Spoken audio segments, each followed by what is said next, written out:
I was only a foot from hitting him. He was just face onto me. If he'd have been wet, I'd have knocked him down. I'd have hit him.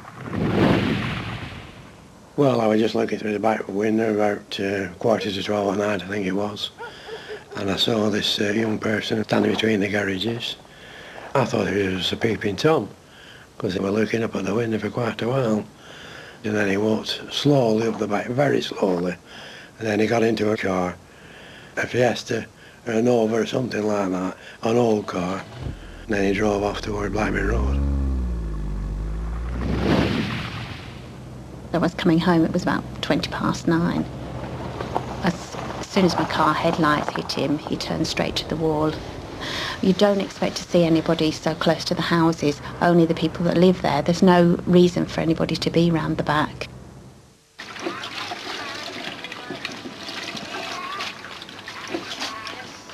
£3.20 change. Thanks. Bye. So what time did you get in on Thursday then? About 3. Couldn't stay awake at college. Nearly went to sleep in the afternoon. Before the attack, I was a student at college. I used to go out every weekend without fail. I was always partying and doing sports, and I was at my boyfriend's a lot, and I was just a happy 17-year-old, really. Right, I'll see you next week then. Yeah, have a good weekend. I wish I'd put a jacket on. I told you we should have waited for a taxi. Yeah, we could have been waiting ages.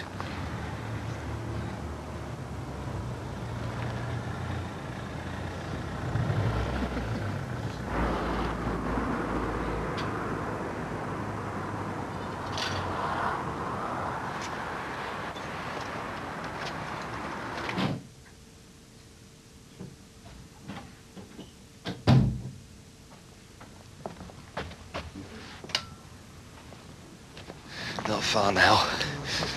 And there's a bottle of scotch in there with my name on it. I'm outside the pub. I'll see you in 2 minutes. He used a Nokia with a light blue case, but the couple weren't convinced he was really on the phone to anyone.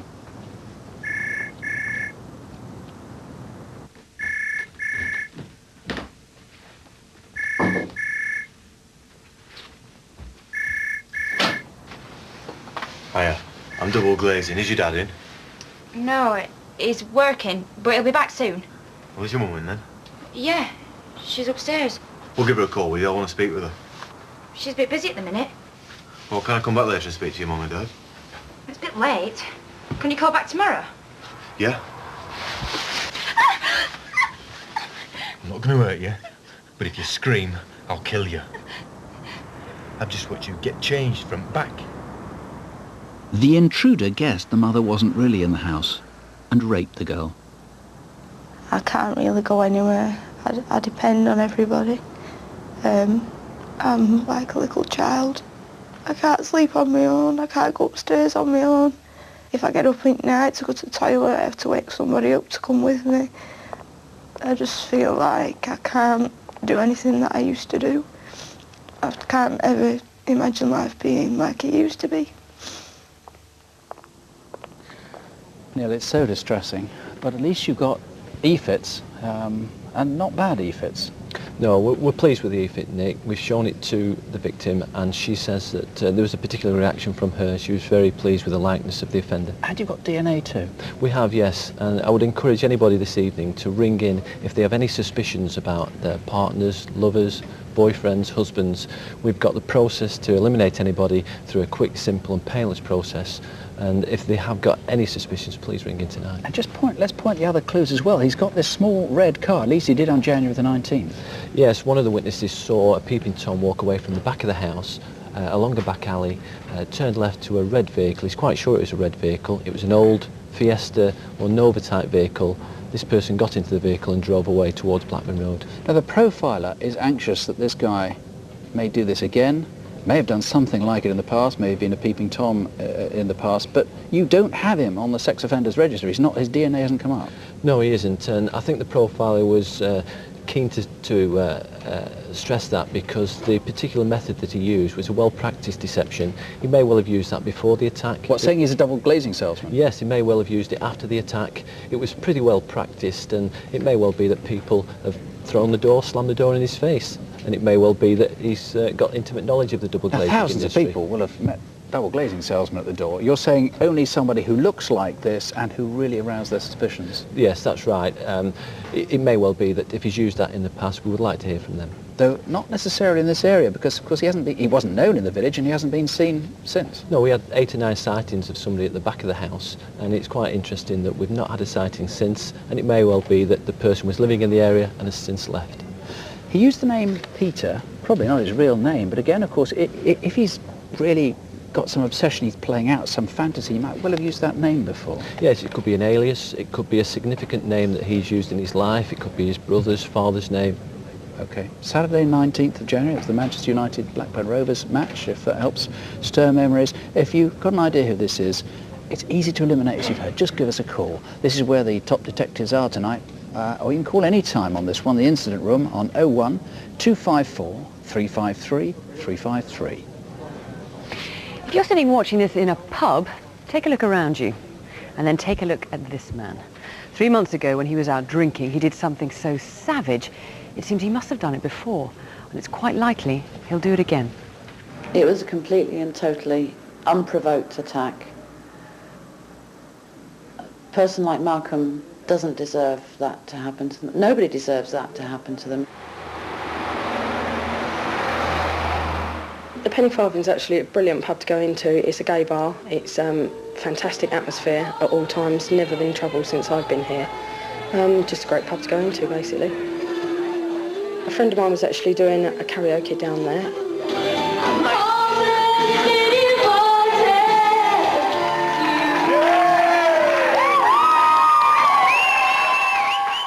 I arrived at the Penny about 7:20. I looked over and noticed this man.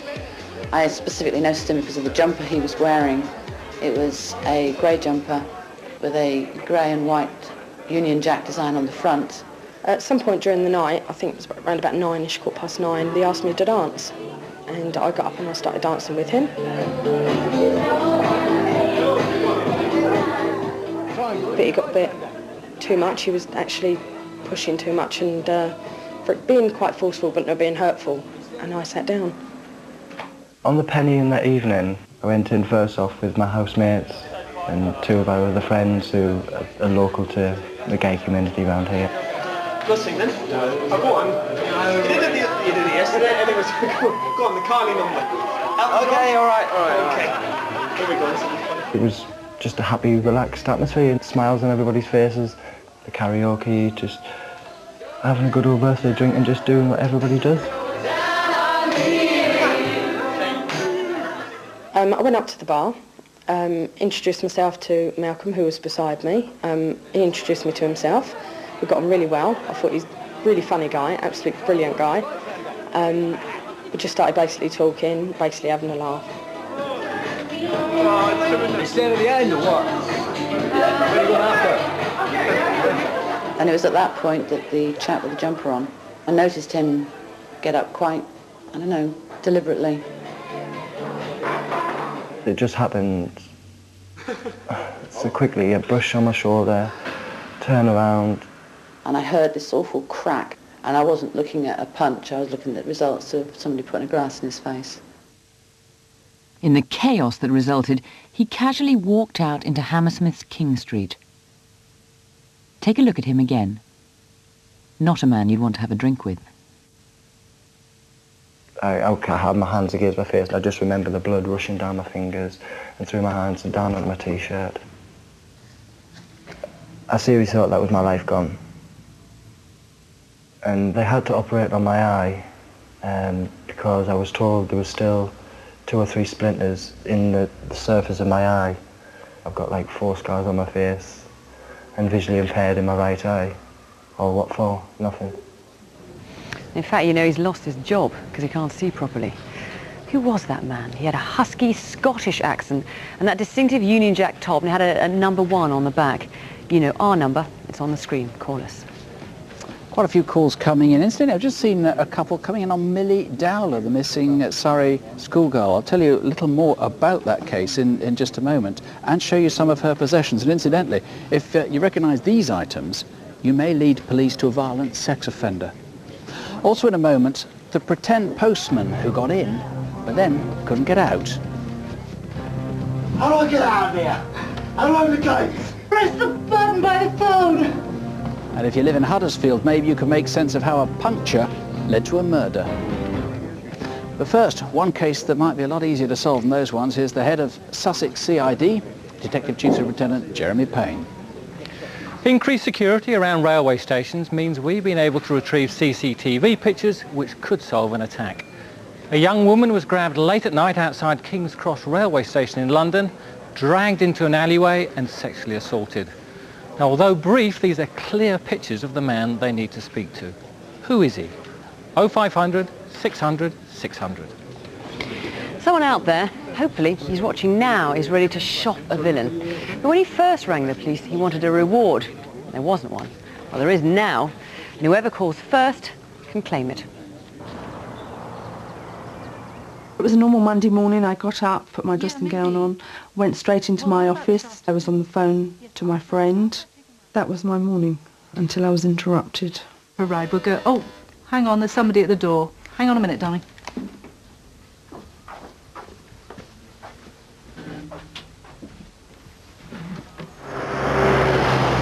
I've got a registered letter for you. Okay, hang on, I'll be right down. I have to go. Call you back. Bye. When I went out to take the package, I had no reason to believe that he was not a postman. He was dressed in the postman's outfit, and I didn't give it a second thought. Hi. What have you got for me? I've got this package for you, but I need you to sign for it. Oh. We've got a new procedure now. I need to see some ID, please. Oh, okay. I'll go and get something. Right, David.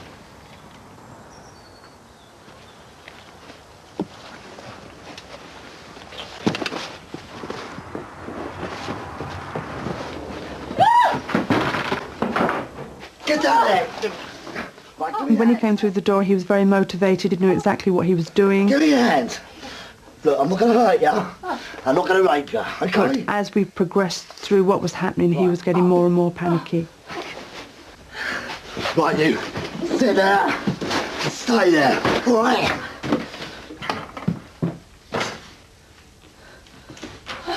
Oi! Oi! Go on, get down. Get down. Get your hands. It's a bit tired this time, shall we? Right. Up. Go on. Through there. Sit there. And this time, don't move, all right? I was sat back down on the kitchen stool, and he put a mask on his face. And I just thought he was trying to frighten me with that, and just stay calm. He then got the gun out. Look, I don't want to hurt you, and I'm not going to rape you. I just want money and jewellery. Okay, I'll give you what you want. Right then, come on. I said, I've got some cash upstairs, and he then sort of frog marched me up the stairs. Right, where's the money? It's in there, in the basket under the newspaper.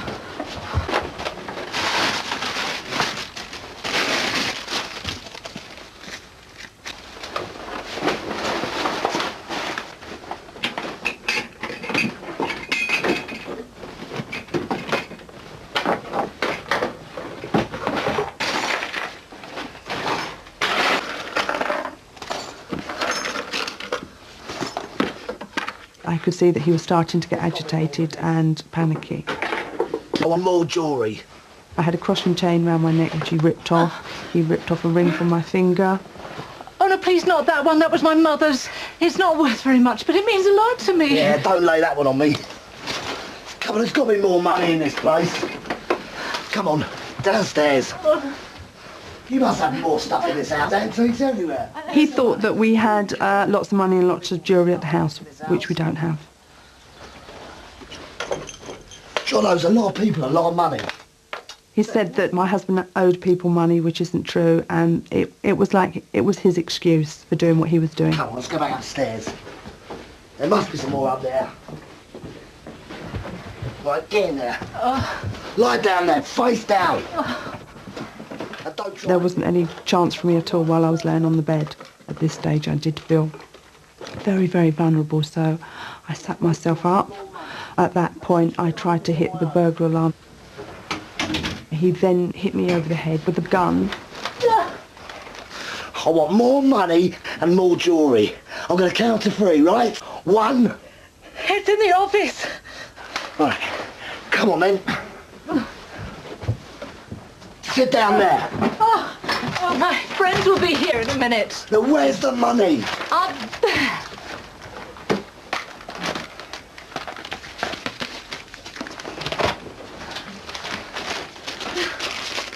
Right, well, get down there, down there. Down there, stay there. He ran downstairs and I got up.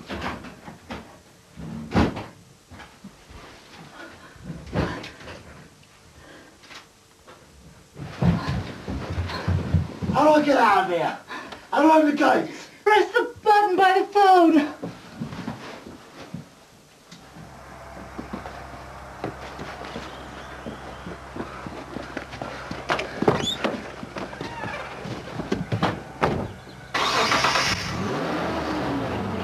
I heard my car start up and I could see that he was reversing out.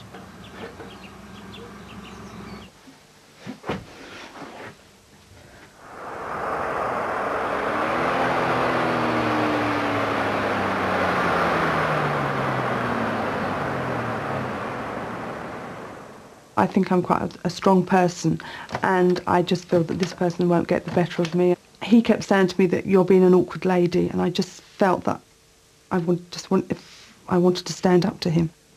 The thing about this case, Andrew, is it would almost be funny, you know, if he hadn't been so violent. I mean, what are we to make of this business with the mask? He comes in without a mask, then he puts the mask on as if he wants to disguise himself, then he takes it off again. We don't know. We think he may have just panicked, or it may be that he's not an experienced criminal who started off with a very serious offence. And what about this? I mean, I don't know how much you can tell at home, but all this is a cardboard tube with some wrapping paper around it.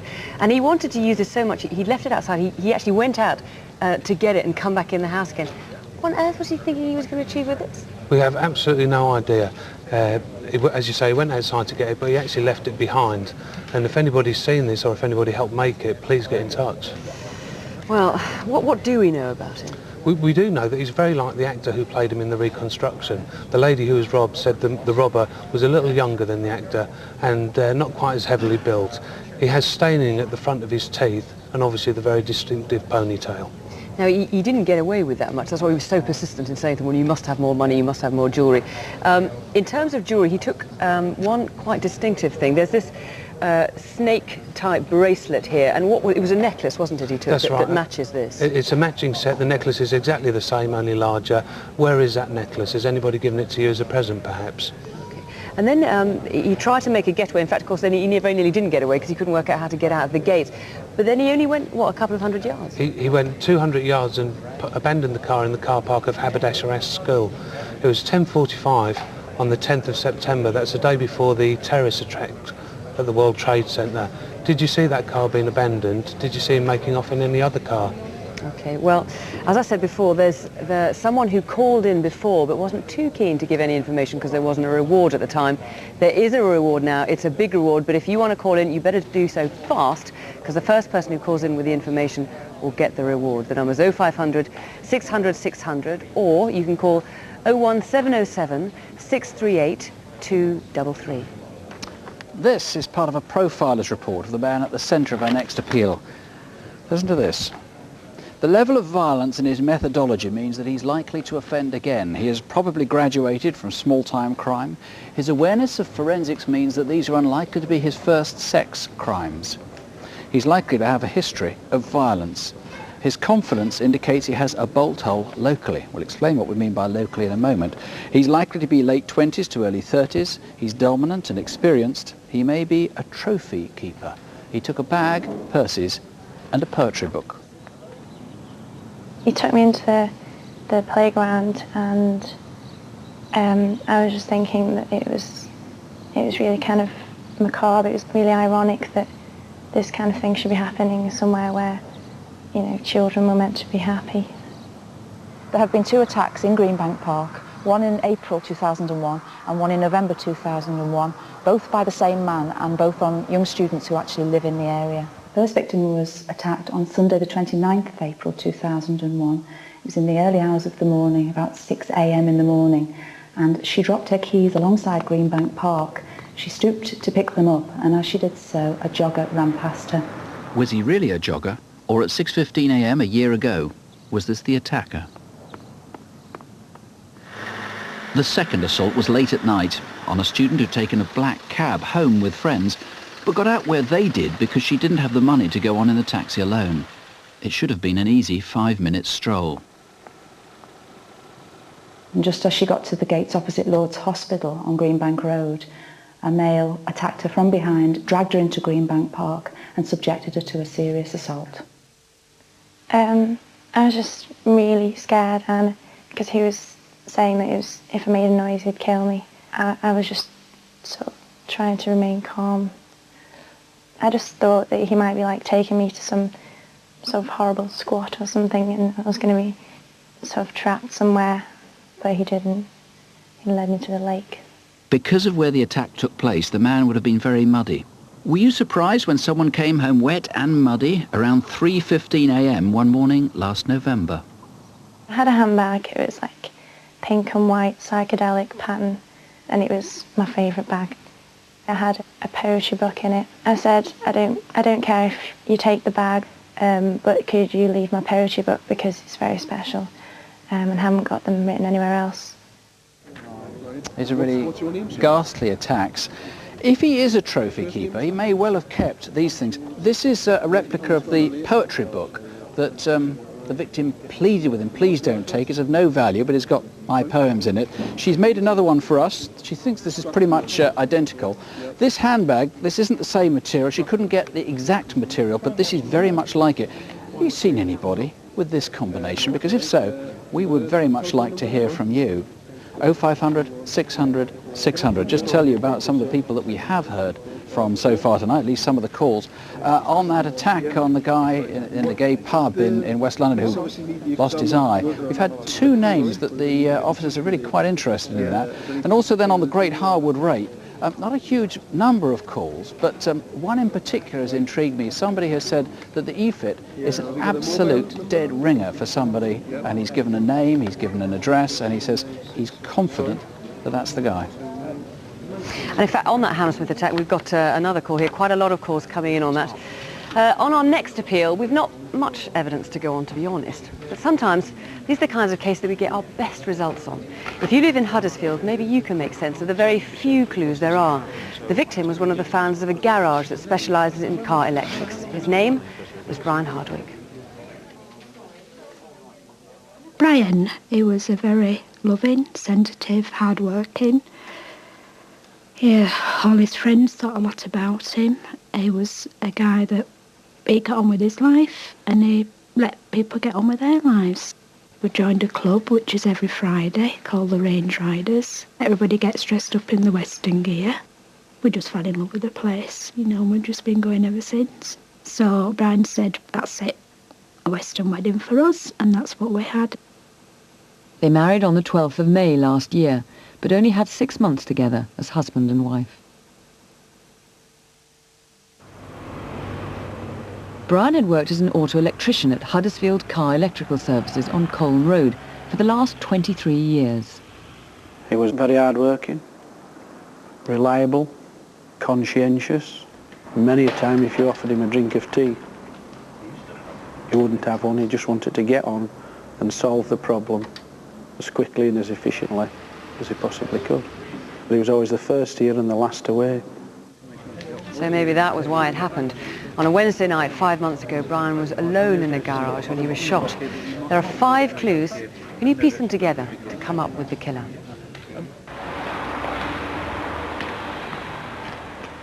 As a colleague left work, he noticed that Brian's red Renault Clio was parked as usual in the car park outside the garage. Somebody had stabbed a tyre on Brian's car, and sometime after 5:30 he'd moved it into the garage to change the wheel.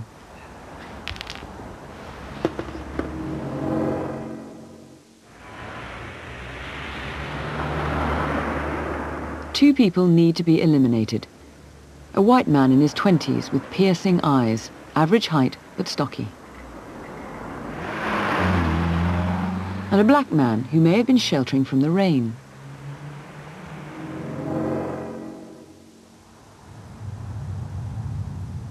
Whoever killed Brian shot him with a small caliber gun, a .22 weapon. Once in the chest, and after he fell, another shot in the head.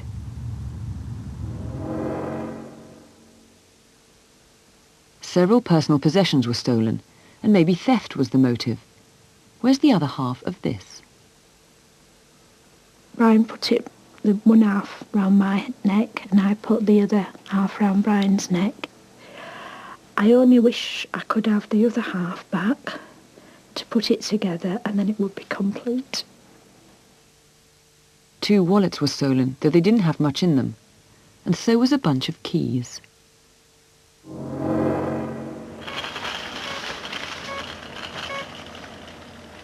Brian's cash card was used at the Lloyd's TSB cash dispenser at the Asda store on the Bradford Road. The transactions took all of 7 minutes. It's a long time since November the 21st, but you'd remember someone taking 7 minutes at a cash dispenser. Surely there's somebody out there that knows who's done it. And I beg them to come forward and give names so that at least I can have an answer of why this has happened to Brian. Was it a robbery that went wrong? We can't be sure, and that's why we need your help. 0500 600 600 or 01484 436 702. And now, here's Detective Sergeant Jackie Hames with a few faces you might recognise. 3 clips of CCTV, starting with clear pictures of an attack on a security guard. In January, a security guard was delivering money to a bank in the City of London. These 2 men followed him in and attacked him, snatching a large amount of cash. They escaped in a black Volkswagen Golf, leaving the 64-year-old guard very shaken. This man's first attempt at robbing an off-licence was thwarted when other customers came in, but he came back when the shop was empty, pulled a knife on the assistant and demanded the contents of the till. He spoke with a Tyneside accent. Do you know who he is?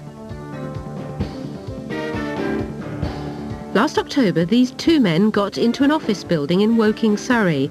They helped themselves to computer equipment worth thousands of pounds. This man has a bandaged right hand. Do you know why?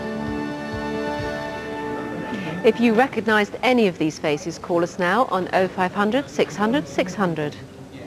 Some feedback from last programme that we did now, some results, some disappointments, and some that remain mystifying.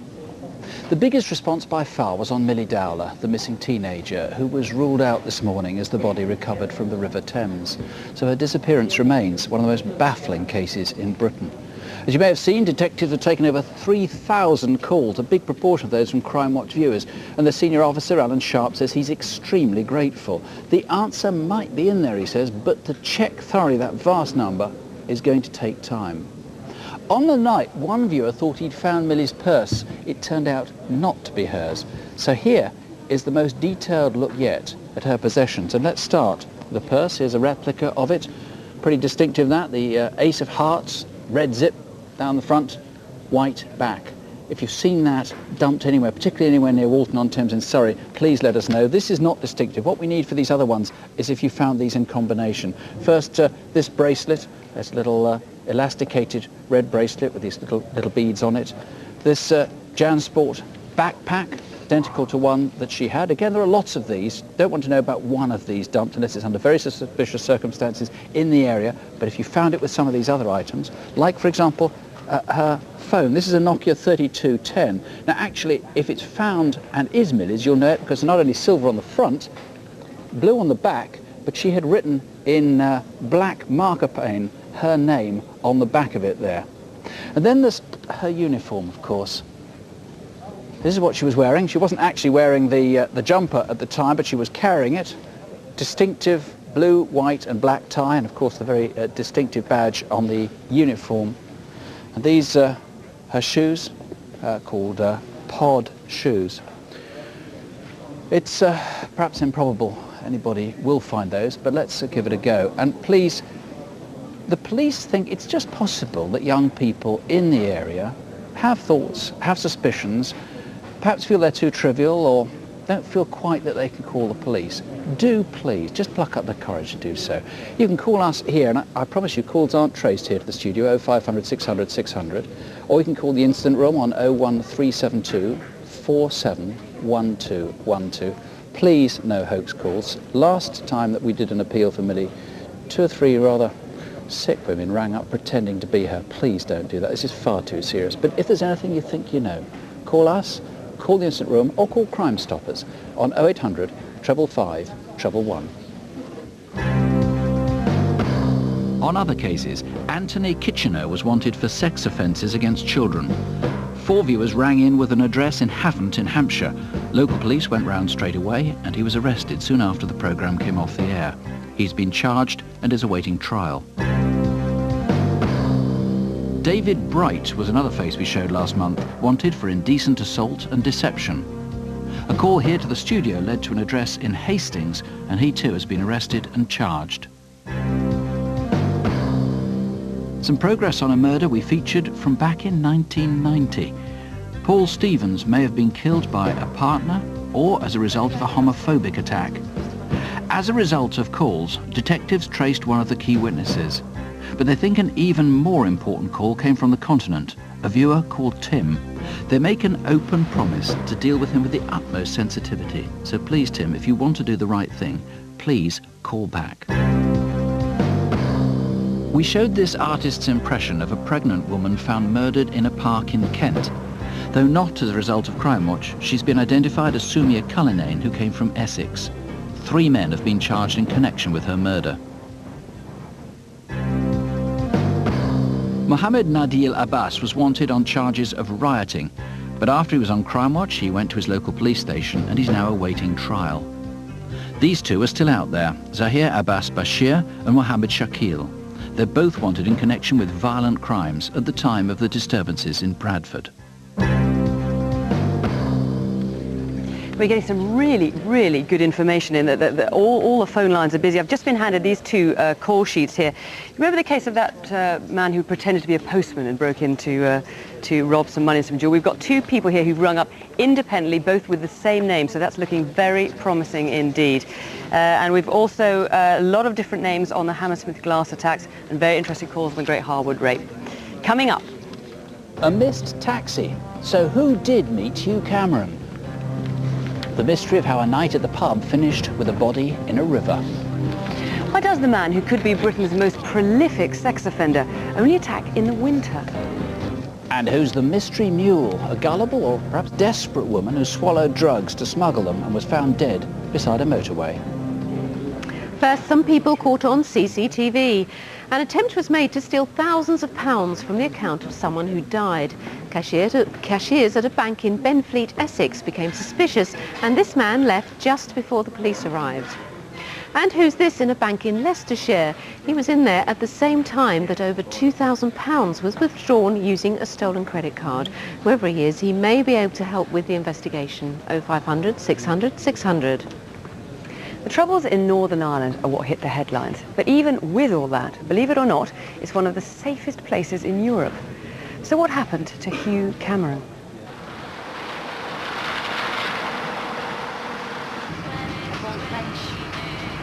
You told me they were very rare. They're a lovely word. Beautiful.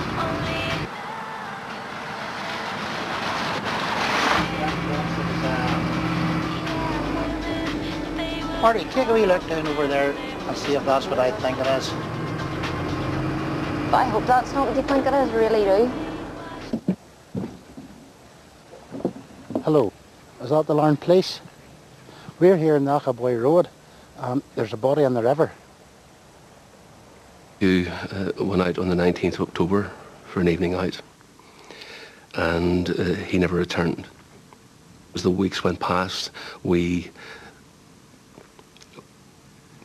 were clutching at straws, really. I got a phone call to say that there was a body found in the Glens of Antrim. And at that point we didn't know, but it sounded very like Q. Q lived a very quiet life in Carrick. His three passions were motor scooters, supporting the football team in the running, and that was it. Every night he went out for a run. Q ran 30 marathons, and his latest charity was stillborn children. And he had booked to go to the Dublin Marathon, which would have been his 31st. And he never made it. Nightlife is pub life in Carrickfergus, and there are many to choose from. Hugh rarely went to the Central Bar and didn't know many of the regulars, but a work friend, Marty, had suggested they meet there. Cheers, love, nice. Many of the people who were around that night have taken part in this reconstruction. Morning. How's it going? You well? Okay, here you are, baby. All right, mate. How's it going? This is Hugh. All right. A lot of people liked him. They all said Q was a nice guy and kind. He'd always be bantering and joking and generally keeping everyone going. So we're heading to up this. Go over to Dobbins or Owen? The Onies for a bit of crack. Onies, let's go to Onies. All right, let's go.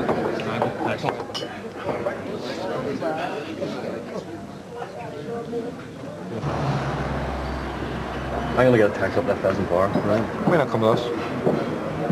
All right, fair enough, okay.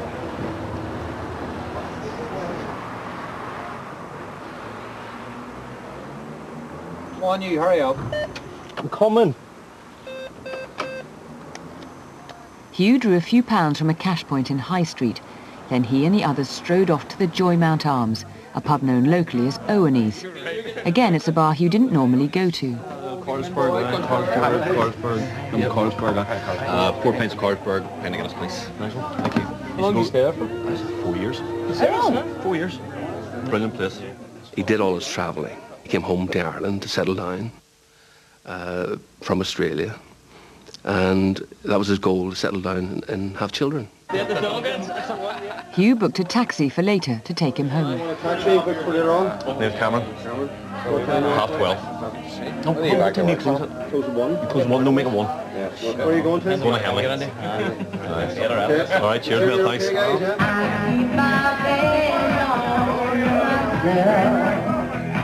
Who's the bar playing up the stairs? That's luscious. Is that any good?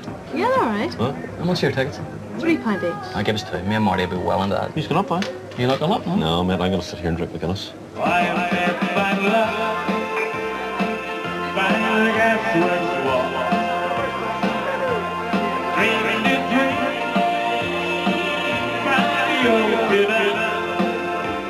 Let's go and get some meat. Yeah, go next door. Chinese. Fancy Chinese? No.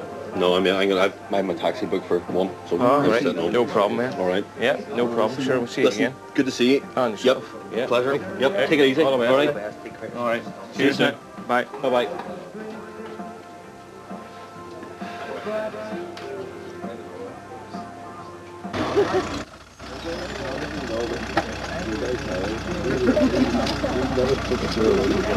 Taxi for Cameron. Hugh wasn't known here at Owen's, so maybe he just wasn't told that the taxi was there. Or perhaps he was in the backyard. At any rate, he didn't emerge, and eventually the cab left without him. No worries.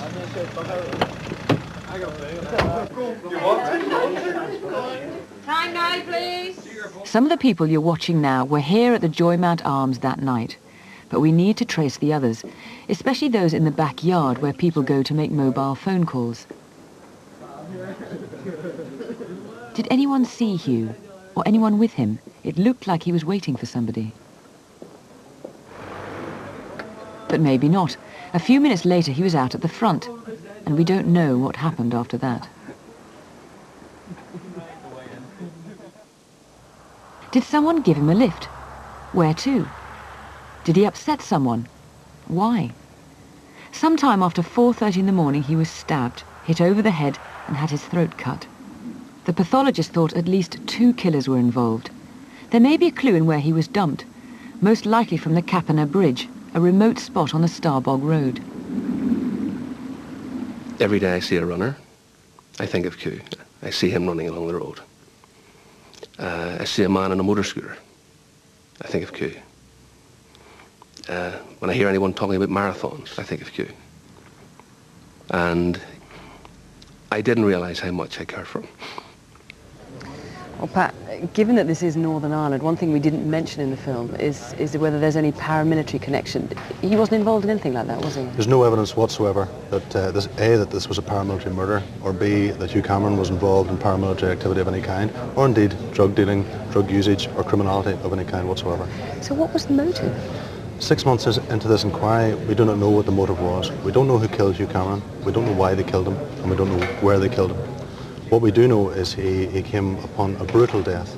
He had been savagely attacked, he'd been stabbed, he'd been bludgeoned, and I'm sorry to have to say that there is evidence to suggest that he was tortured prior to his death. Well, you have got one very good clue, haven't you, which is paint that was found on his jumper. We have paint retrieved from the rear of Hugh Cameron's jumper, which we believe is inextricably linked to the manner in which he met his death. It's a lilac-coloured paint, it's a vinyl silk emulsion, it's been applied with some force. In other words, something with that paint on it has hit Hugh Cameron hard, or Hugh Cameron has hit something painted that colour hard. By that I'm talking about potentially a wall, a radiator, a shelf, or some source of that. And presumably, if say he hit a wall, for example, there would be blood stains on that wall. The nature of Hugh Cameron's injuries are such that there's likely to be a significant amount of blood spilt, both in a room, if indeed that's what it was, on a wall of that colour. On the floor, was carpet changed, was a wall repainted, and indeed on the clothing of the person or the people who killed Hugh. And in fact, he fought back against them, didn't he? So he could have injured them. There's clear evidence that he fought back, and the people who killed him may well have been carrying injuries around the 20th of October of last year. And where his body was dumped, it's a pretty remote spot, isn't it? Hugh was recovered from convenient to the Skye Bridge. However, we believe his body actually went into the water at Capana Bridge. It's some 7 miles northwest of Larne. It's very remote. We believe that whoever dumped his body there must have had a connection with that area, be it in their history or presently. We believe they must have been connected to that area. Okay, well, there's one other thing as well. A lot of people who were at the pub that night, it was the Joymount Arms, wasn't it? A lot of people who came, who were in the pub that night were actually in our reconstruction, as we said, but there's still some people that the police still want to hear from. People who are in the yard, the beer garden at the back, or people who are out at the front. We still want to hear from you. Give the police a call. You know, everyone says that he was just a regular guy. Why on earth would someone want to kill him? Call us here in the studio or the instant room. That's on 02 828 272 266. But let's hear some more cases now where Crimewatch calls have made a difference.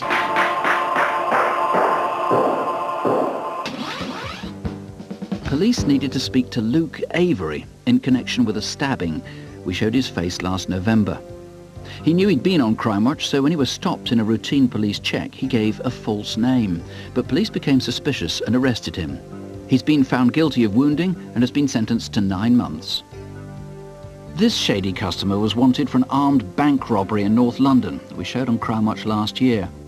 Here he is again, without the sunglasses, when he got convicted last month.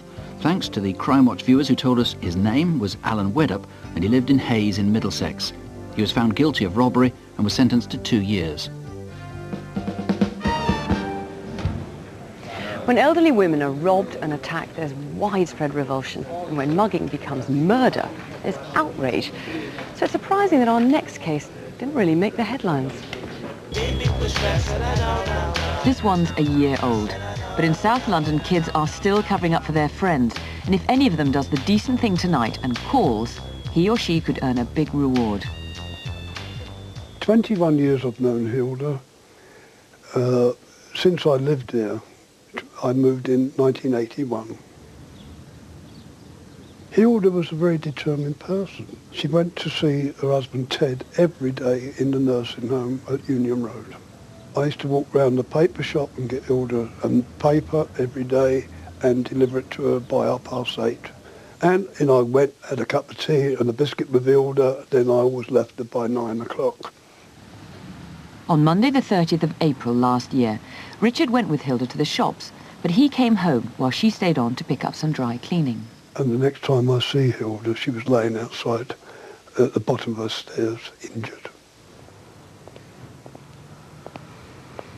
Hilda came back from shopping at lunchtime. She later told Richard that she'd passed two 15 or 16-year-olds on the ramp leading to Langport House.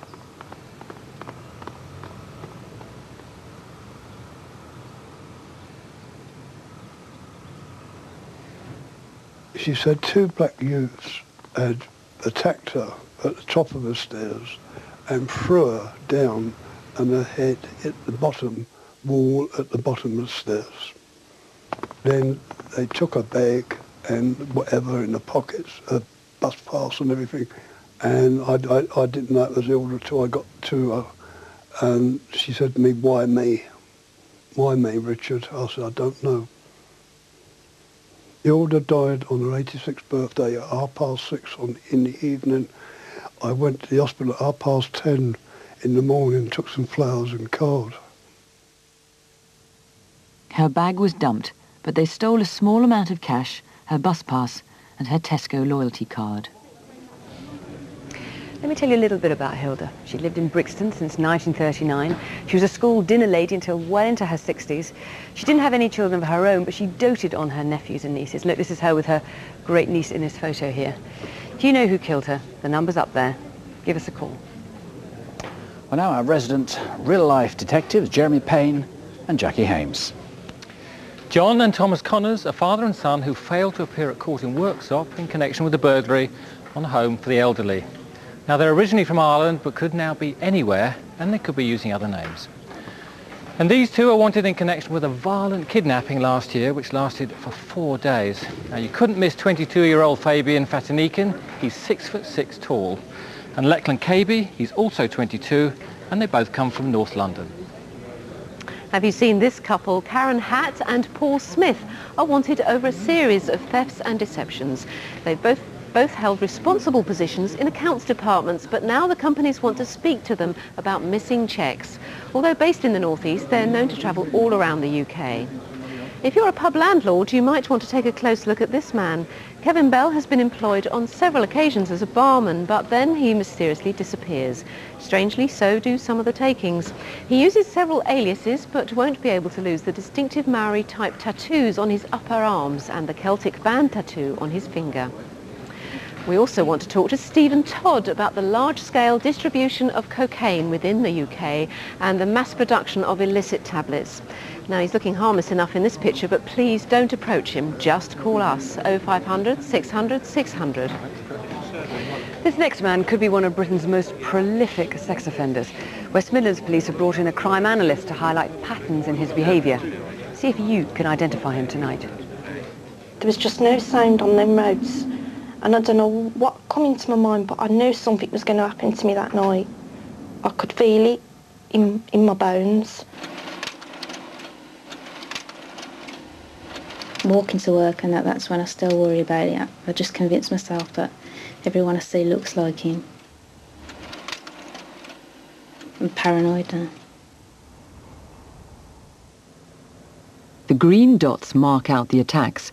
Since at least 1988, woman after woman has come forward from the small area of Chelmsley Wood near Solihull in Birmingham. Of all of the exposures and indecent assaults that have happened there, 27 are connected. That means that 27 offences are connected to one man. This one man is taking up almost 50% of our caseload in some months. The oddest thing about him is he never offends in the summer, and only 4 of his offences are in the spring or autumn. It's very unusual that he's committing offences only during the winter, and it's particularly remarkable that he committed most of his offences during November and December, as is apparent from the graph. This may be because he's a seasonal worker and is away from Birmingham during the summertime. Equally, he could live away from Birmingham and be visiting during the winter period. There was just a certain smell that he smelled as if he hadn't had a wash for ages. And he's confident, he's not afraid of the police catching him. He's quite sure that he can get away with it. He's reckless, except for one thing. He almost always attacks in the dark. It's important for us to establish why the offender offends first thing in the morning and then later in the afternoon. And there are 2 approaches we can take here. The first one's in relation to the victim. I think that the victims are making their way to school or college or work first thing in the morning, and so maybe on their own or travelling in pairs, and exactly the same things happening in the afternoon. Equally, the second explanation is to do with the offender himself, and this is about his accessibility to leave the house during these particular periods of time. All the attacks reported here have been in Chelmsley Wood and Smiths Wood, all within a 10-minute walk of each other. The offender uses his excellent knowledge of this very usual suburban area to commit his offences. He uses alleyways to sneak around, and he certainly demonstrated this in one offence where he exposed himself to the victim and then sped along a little alleyway and appeared in front of the victim later on. There was this strange-looking man on the corner of the alleyway. I thought, oh my God, I've got a pervert here. He's going to attack me. It was just the way he was looking at me that said it all. He grabbed me from behind and he stuck his hands down my trousers, up my top, masturbated on me. His voice was quite rough, common, like rummy. I felt very nervous, very scared, dirty and worthless.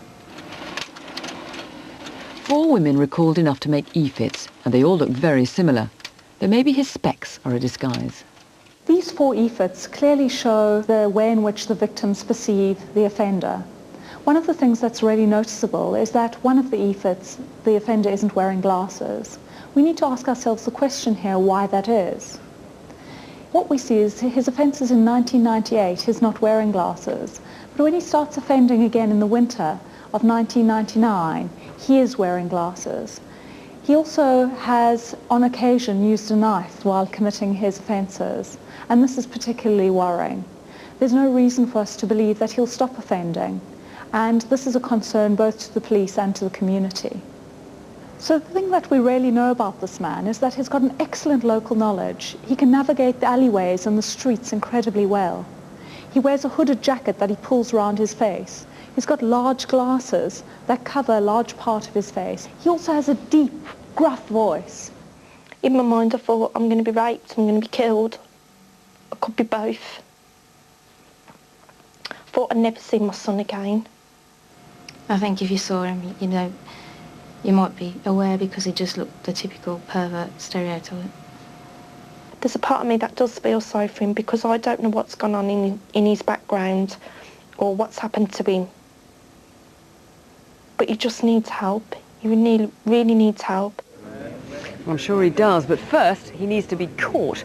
Call us here or 0121 712 6198.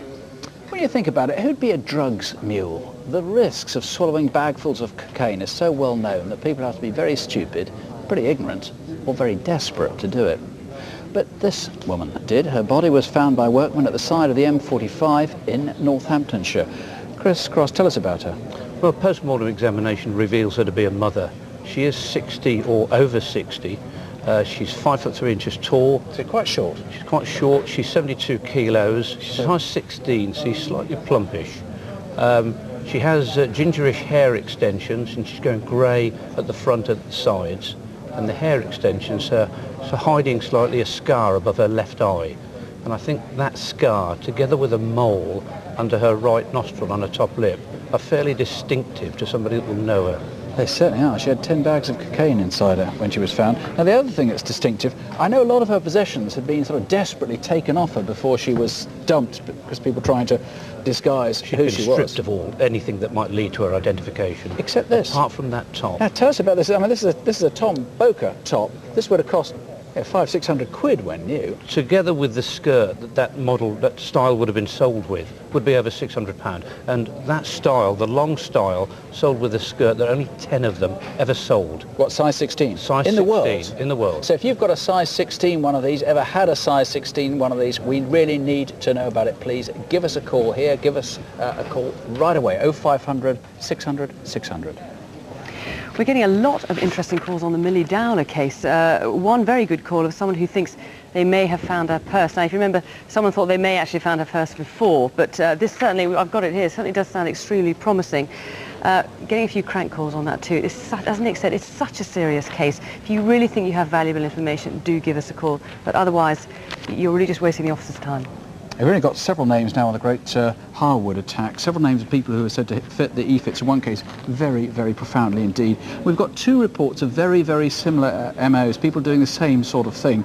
We've got 3 separate people giving the same name for the guy who did the pretend postman, rather violent robbery in Elstree. Interestingly, the address that's given is way out of the area. We've had some other local names, but 3 giving the same one is absolutely fascinating. And on the Liverpool rape, somebody says they think they've found the handbag that I showed. I think it's pretty improbable, but certainly we'll be looking into that. On the whole, it's been very busy tonight. The calls are still coming in. It's still very difficult to assess how good the rest of the information is. But of course, we'll be bringing you some more information later on this evening. Yes, our phone lines are open till midnight tonight, and all day tomorrow and Friday. We'll be back at 10:35 with Crimewatch Update.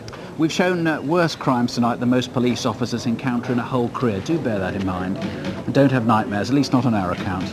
Do sleep well. Good night. Good night.